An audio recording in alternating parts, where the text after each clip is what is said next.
Welcome to Study Time, a televised home learning program produced by Rwanda Basic Education Board. Hello, dear students of Senior 2 class.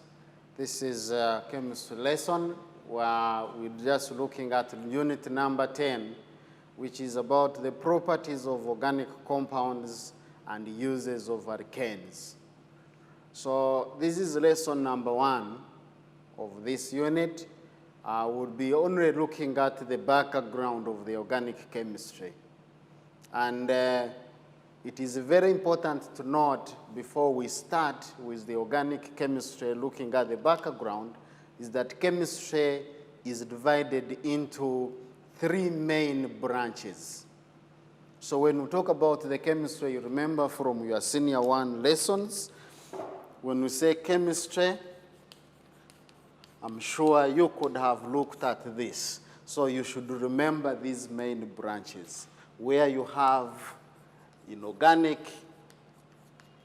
chemistry, you have organic chemistry,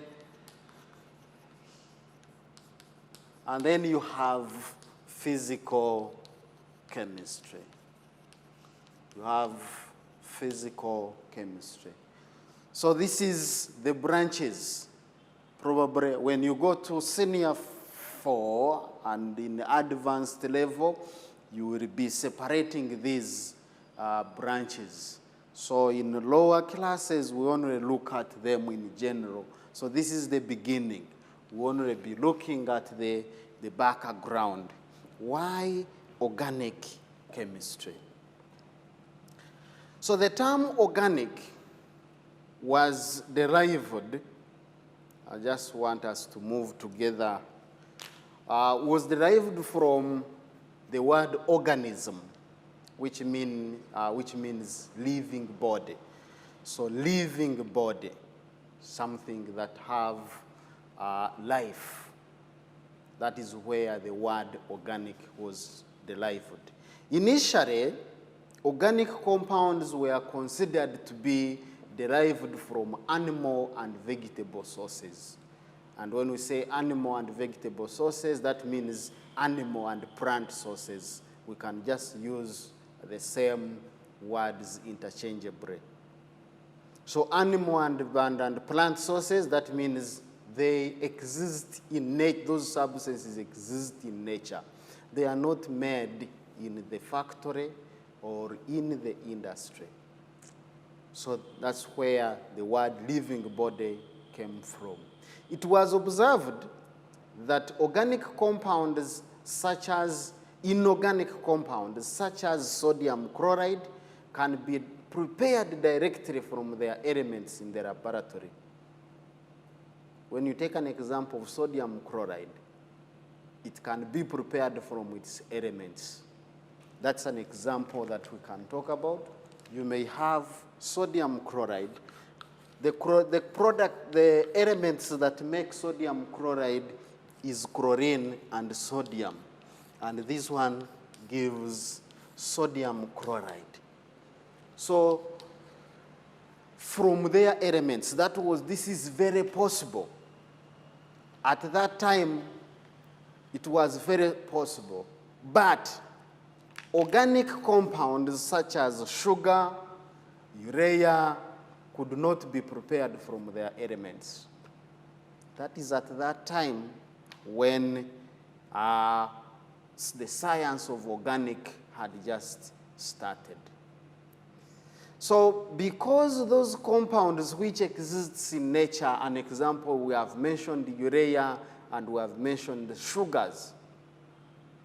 This led to the common belief that organic compounds could only be synthesized in nature by living organisms. That is where we find them. These substances are found in living organisms. Plants contain sugars. Urea is part of the substances, the waste products produced or used as a fertilizer, but produced by living organisms. So because they were not manufactured, they were not able to manufacture them using the elements, then it means these substances existed or they can be synthesized in nature by living organisms. So it was not until 1828, how many years now? 1828, 100 years and almost 200 years ago. Frederick Wöhler, a German chemist, prepared the first organic compound, urea. So the first compound to be prepared, the first organic compound to be prepared was from, it was done in 1828 by this German chemist in the laboratory. So that means the idea changed because it was manufactured, it was made in the laboratory by combining carbon monoxide, water, and ammonia. So these compounds were used to produce, they were used to produce urea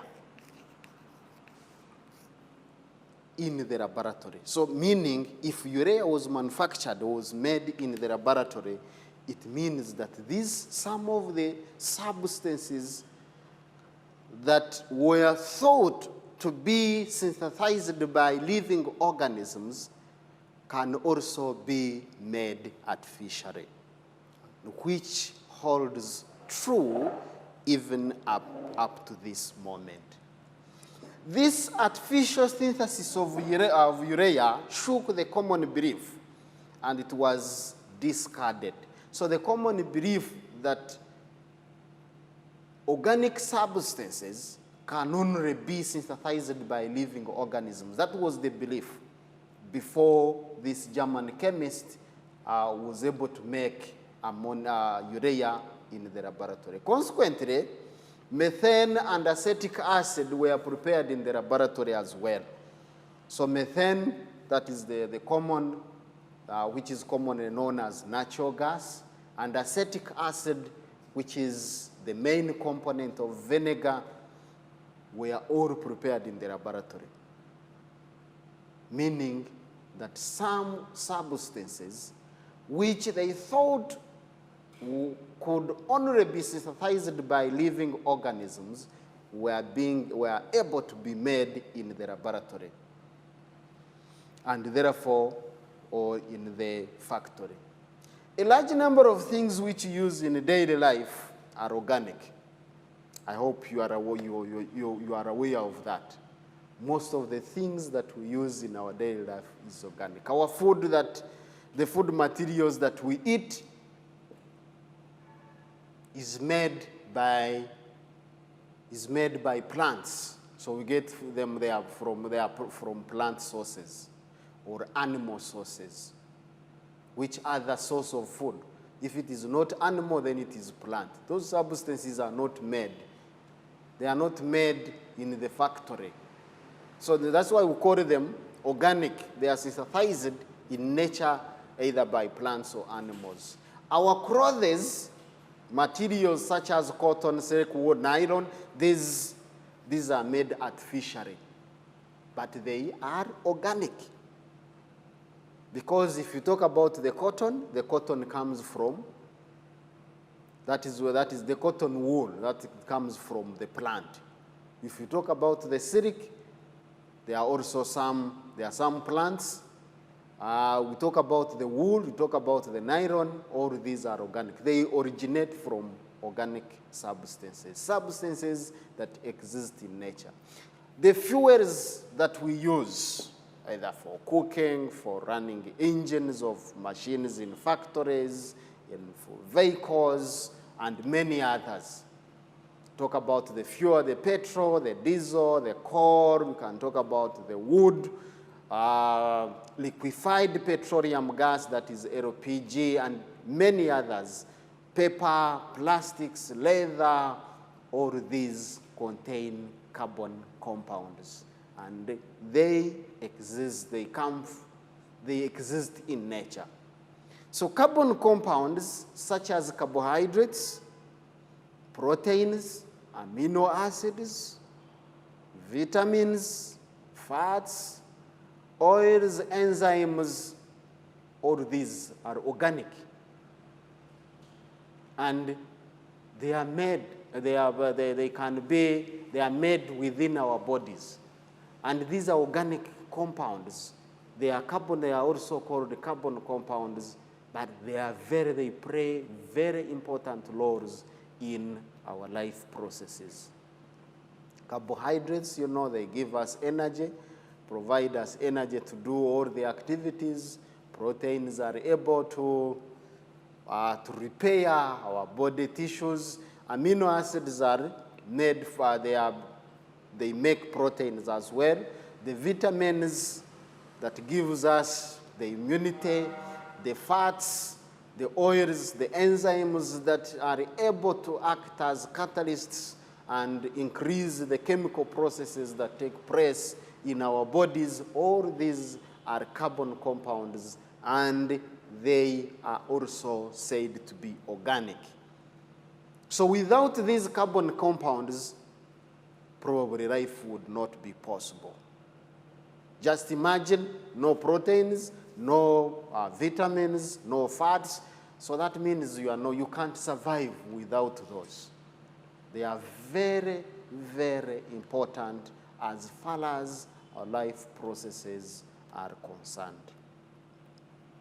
So when we talk about the organic chemistry, this is a discipline.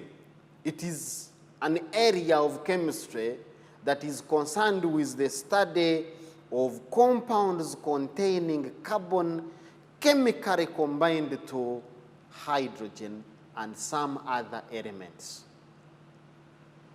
The elements that we talk about could be oxygen, could be chlorine, could be sulfur, and many other elements. So we are talking about, when we say organic chemistry, this is an area whereby you find the compounds of carbon chemically combined with hydrogen, but with other elements. Sometimes, where I said you can find oxygen, you can find chlorine, you can find sulfur, and many others.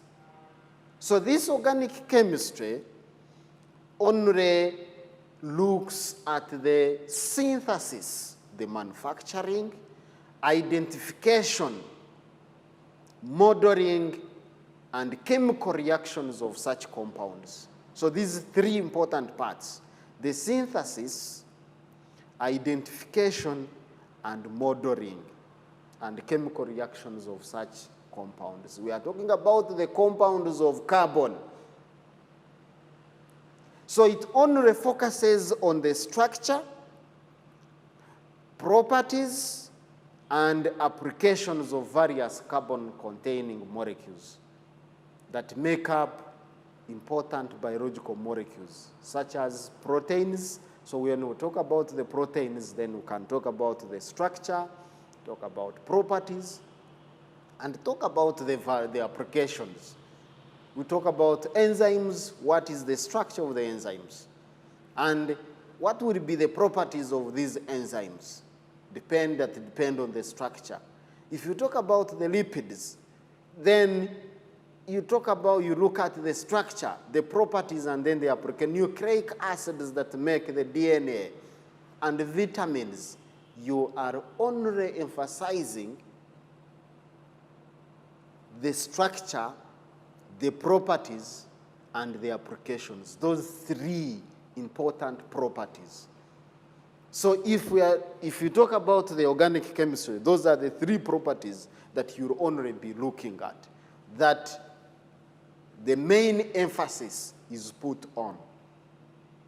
Any other organic structure or any other organic compound which contains the carbon, the main areas or the properties of these compounds that you only emphasize on is only the structure, properties, and applications.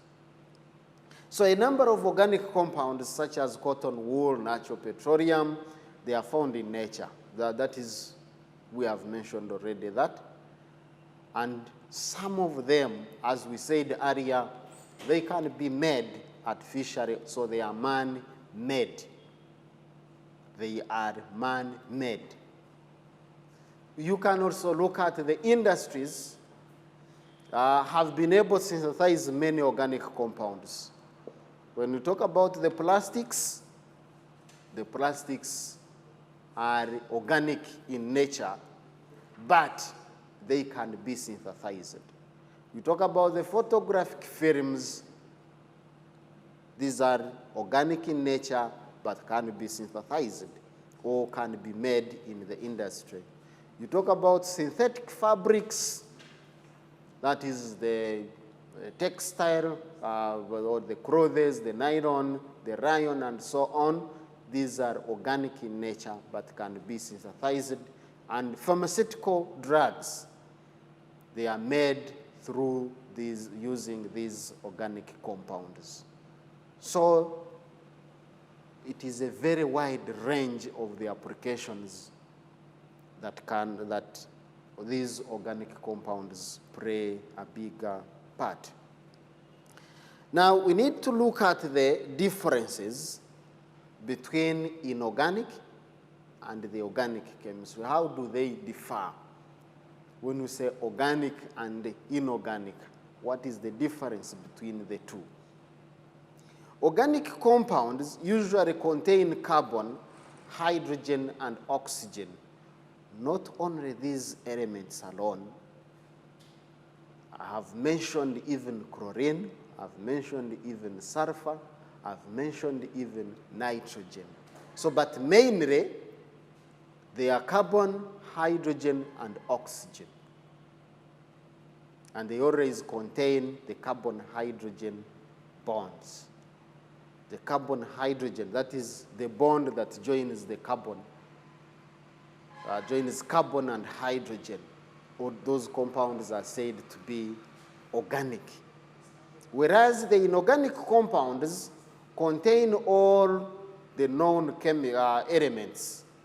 They may contain carbon, but do not contain carbon-hydrogen bond. Now, take an example of a substance.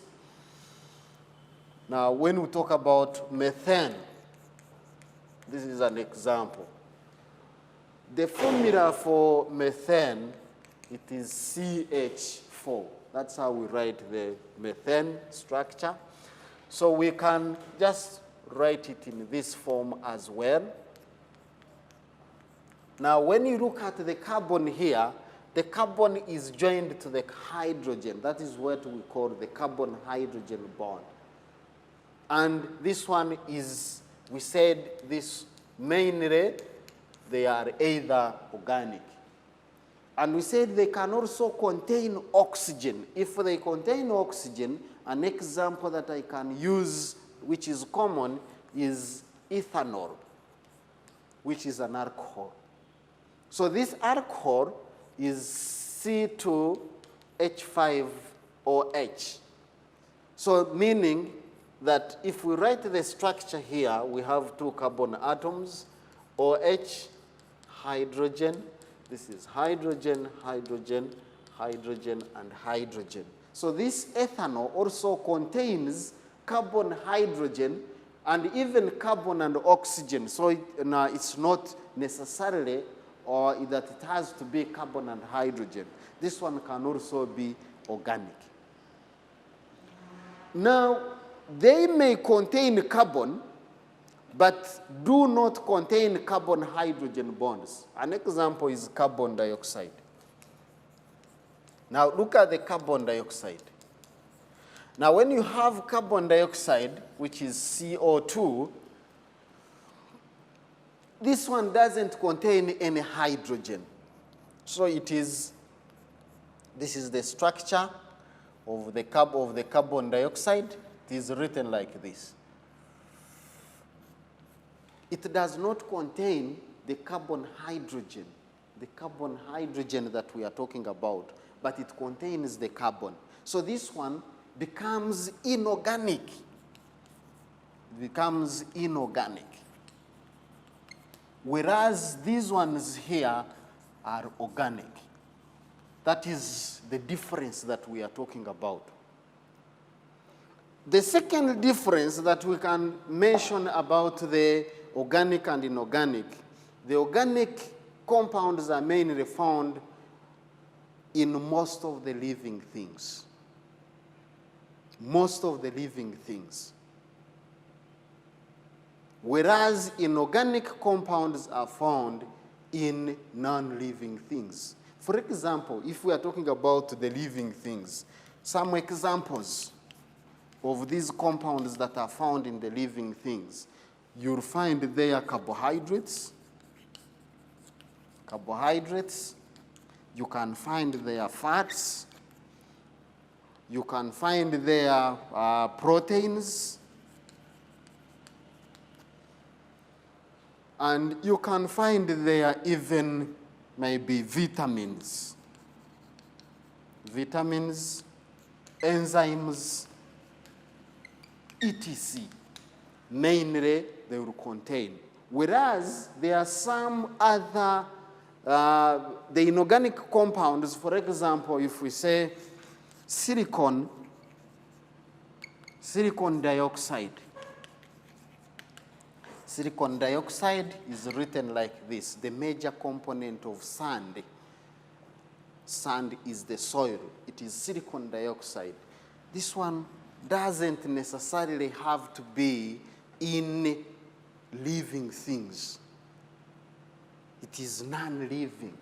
Sand is a non-living. So you find there the minerals that we talk about, the rocks, are containing such elements. The sulfates, the carbonates are part of the rocks. Those ones are not living things. So that is the other difference that we can talk about. Generally, they are insoluble in water, but soluble in organic solvents. Generally, the organic solvent, the organic compounds are insoluble in water. But whereas the organic compounds, generally they are soluble. So you have the organic compounds being soluble in water. Just give an examples of these organic substances which are insoluble. For example, oil. Is oil soluble in water? No, it is not. Oil is not soluble in water. This one is obtained from living things. So this one is insoluble in water.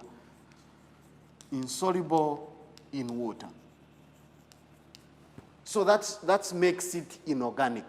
Or rather, I beg your pardon, that makes it organic.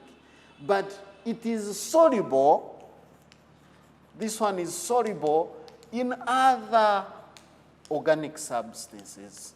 In other organic substances. An example that I can give for some of you who peel the matoke. When you are peeling the matoke, there are some of the substances which remain, which stick in your hands, soft and sticky, and you cannot use water to remove them. You cannot use water to remove that substance.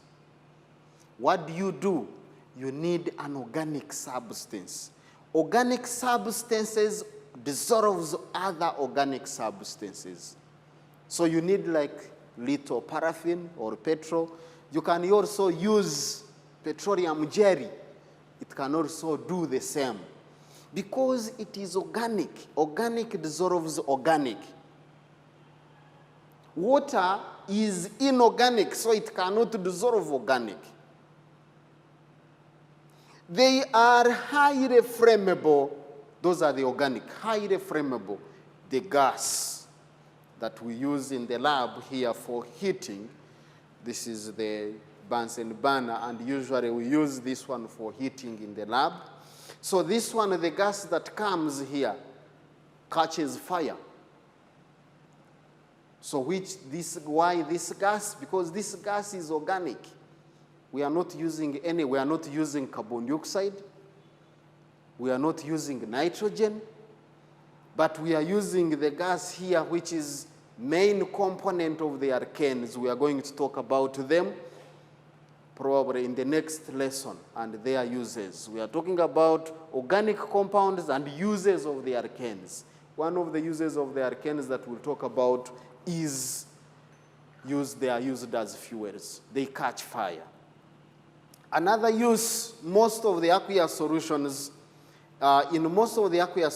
organic compounds are poor conductors of heat and electricity. They don't conduct electricity and heat, whereas the inorganic ones are good conductors of heat and electricity. That makes sense. You can give an example. An inorganic salt like sodium chloride, it doesn't conduct. It does conduct electricity. Like metals, some of the metals are made from the elements which are non-living, so they conduct electricity. They have low melting points and boiling points compared to the inorganic. We are talking about organic, low boiling points and boiling points. Why? Because they have covalent bonds. The bonds are covalent, and covalent bonds are weaker compared to ionic bonds. Ionic bonds are found in inorganic substances.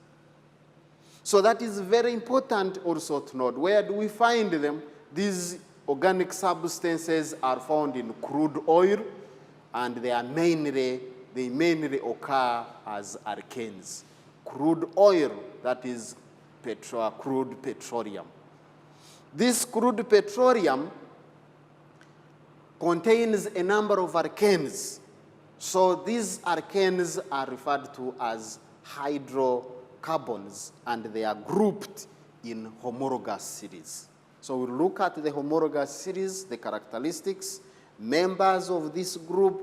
This homologous series is the one that we are going to use throughout the lesson. So I just leave some few questions, and then we call it a lesson. Thank you so much for being there. I hope to see you in the next lesson. Bye-bye.